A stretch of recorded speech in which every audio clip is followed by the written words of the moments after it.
parts to the question. One is, how do you explain the increase in autism?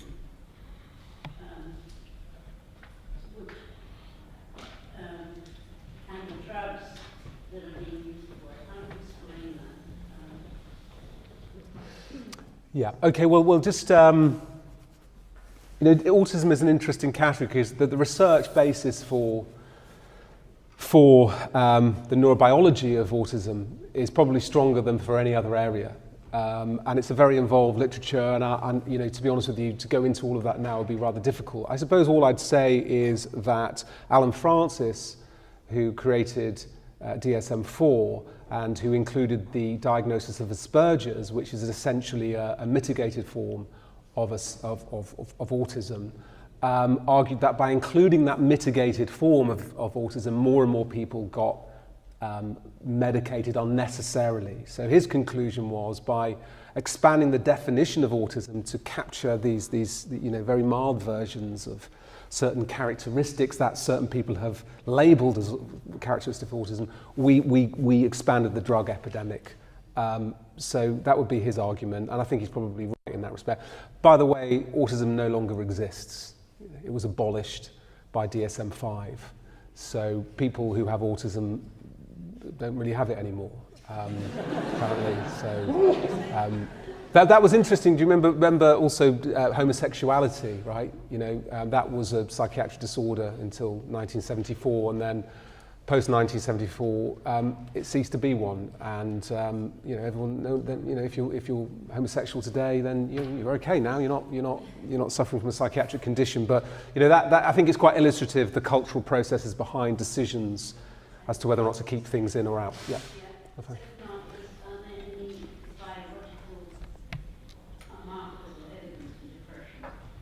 Oh well, no. This is a highly contested area. I mean, one of the most common arguments that we heard in the early 2000s was the chemical imbalance theory of depression.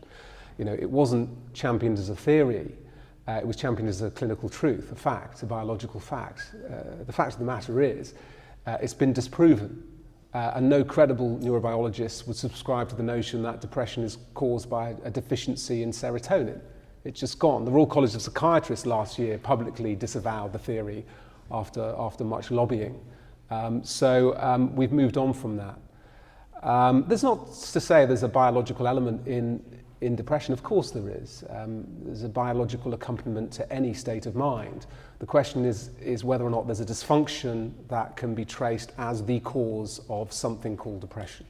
And thus far, there is no evidence for that.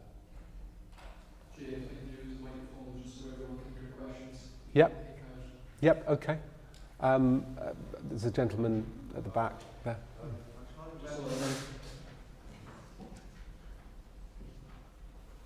I'm just trying to reconcile how Seroquel is not effective, but also antipsychotics don't do what they say on the tin. So is that as a tranquilizer or sedative or stimulant, whatever it is, it's not as strong, or the side effects are just less?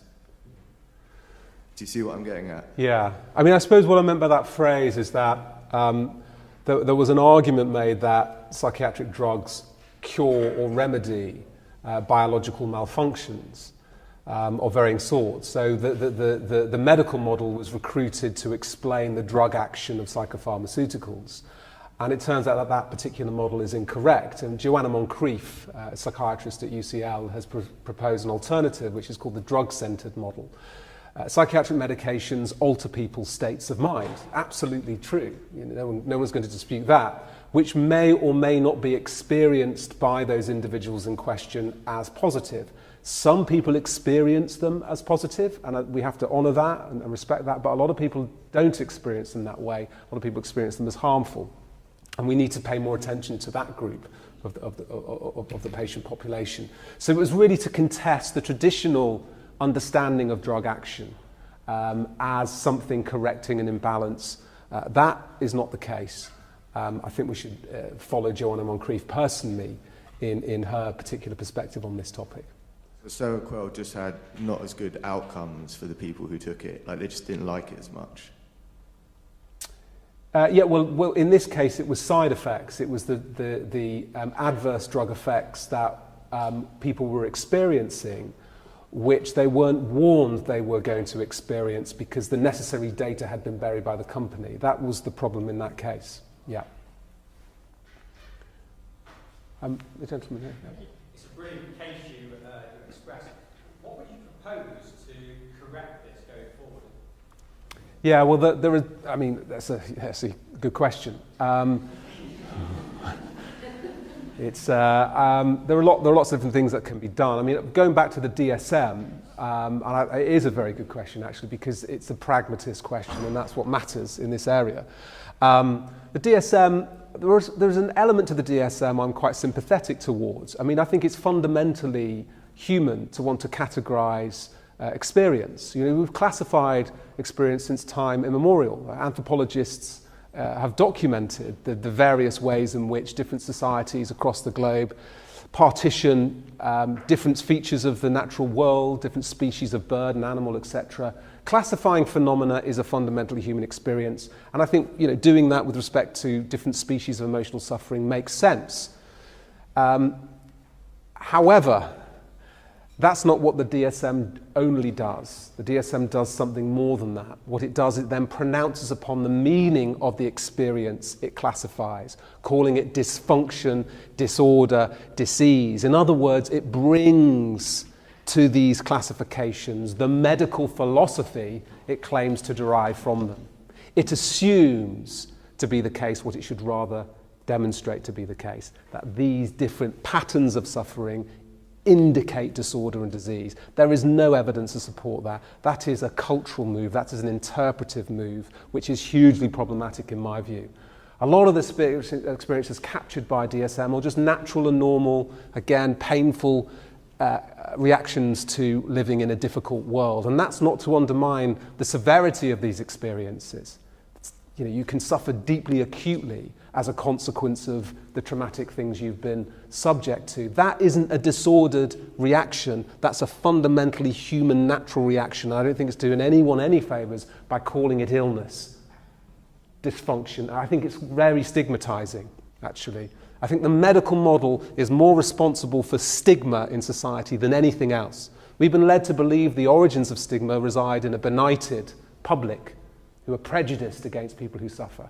I think that prejudice, if there is any, to the extent it exists, has been exacerbated by the models of distress that have been foisted upon us over the last 30 years. So yes to some kind of classificatory system, but a demedicalized classificatory system that also recognizes the extent to which patterns of suffering are culturally situated. They change over time. An excellent example of this is self-harming behavior. Back in the 1970s, clinically speaking, this was very rarely encountered because self-harming behavior wasn't the kind of style of suffering that people unconsciously selected to communicate their distress. It wasn't around, but from the 1990s onwards, suddenly people start to select this behavior unconsciously as a communicative mechanism. Think of hysteria back in the early 20th century, very similar. It was the epidemic problem, and then it disappears. Think of anorexia nervosa in the early 90s in Japan, in Hong Kong, excuse me. There were very few cases of it. By the end of the 90s, it was at the epidemic levels. It was to do with the ways in which people were being socialized to think about their distress and socialized to communicate it. So a category system that is non-medical, that recognizes cultural specificity and that patterns of suffering change. Something like that, yeah, I'd go for. But I don't think that's going to happen anytime soon. That's just with DSM, and I could talk about pharma as well, but maybe I've said enough for now. Who shall I go for? Oh, lady. Just a bit of a different question. Yeah. From all the interviews you did, I'm interested to know your opinion on the reasons why these obviously fairly intelligent colleagues were able to answer your questions like that and not feel or not and carry on with that process, Yeah. regardless of the case you put to them. Yeah, that's a very good question. I was astonished the extent to which they were honest. I remember calling my wife and saying, you wouldn't believe what Robert Spitz has just said. I was really surprised. And I think what I quickly learned was that there's a huge disjunct between what the people who sat on these committees thought about the process and how this process was represented by the private corporation, the American Psychiatric Association, which incidentally makes a lot of its operational costs, funds a lot of its operational costs from publication of DSM. DSM makes the APA about $6 million a year in publication revenue. And the APA had a vested interest in representing this as a piece of science, whereas the people on the committees were quite clear that it was a hugely problematic endeavour, an important endeavour, as they believed, an endeavour that would improve the state of psychiatric diagnosis, improve its reliability, etc., and so forth, but not to the extent that it was being represented by the APA. So I think what I encountered was what the APA had sort of covered over and led people to believe didn't exist. And could I give you another example of how the APA does this? I wanted to speak to the people who wrote DSM-5. So I contacted the APA and said, could I do so? I want to understand the processes that went on behind the scenes, as I did with DSM-3 and DSM-4. And it turns out that I wasn't allowed to speak to anyone involved in DSM-5 because all of them were asked to sign confidentiality agreements prohibiting them from speaking to anybody, any academic, any journalist, about what went on behind the scenes in the construction of DSM-5. So I said, well, can I just consult the archives then? You know, I mean, I'm a researcher. And they said, oh, well, you can't do that either. And I said, well, why not? Because they've all been embargoed for 20 years post-publication. So we cannot work out what went on behind the scenes. And so the APA has a vested interest in keeping this hidden. And I think what I discovered was that when you get behind the scenes, things look a little different to how they've been represented. Yeah. Just time for one more question, James. Oh, there's a man, I can't see you clearly, I don't know who it is, but there's an arm at their back, yeah. The whole thing of medication for antidepressants, and then it gets connected to blood pressure. Sorry, I'm sorry, Okay. I couldn't hear. To do with antidepressants and then connected with blood pressure, which often goes together, then the thing of having high potassium, too high potassium as a result of long-term taking an antidepressant and a blood pressure pill. So, then you get high potassium, which is pretty frightening. But that's what these things do.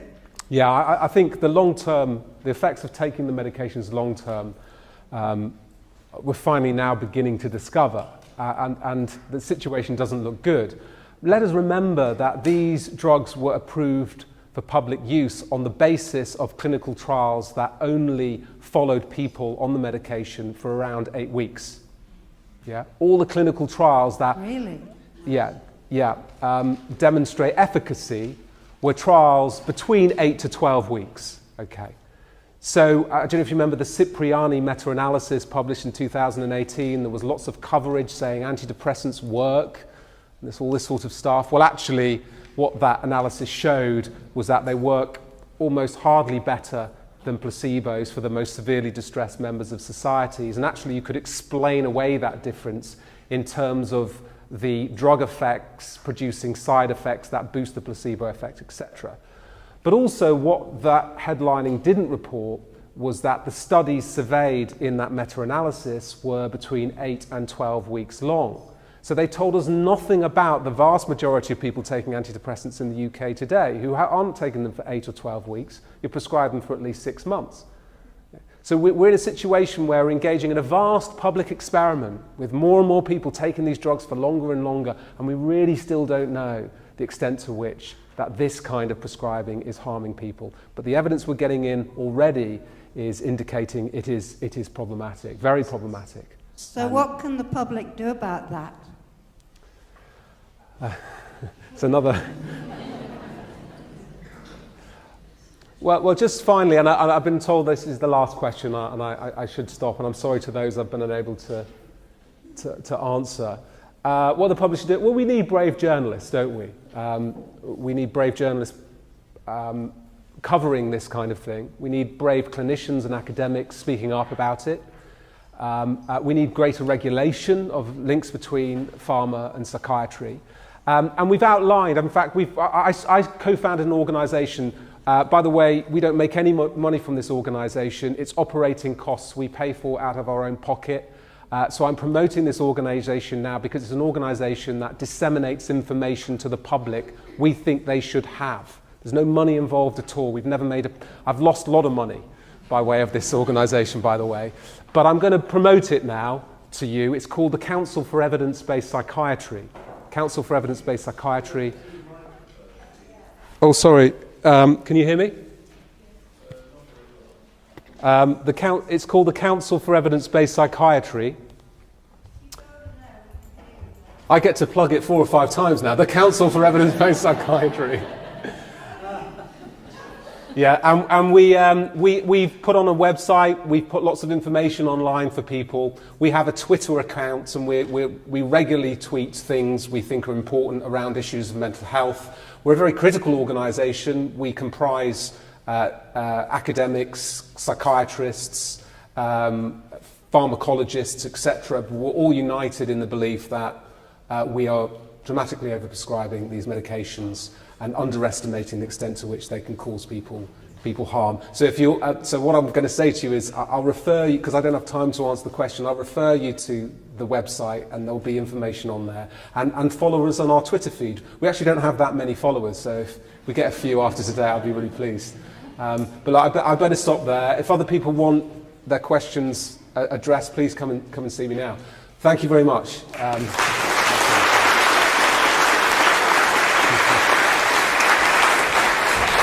Thank you.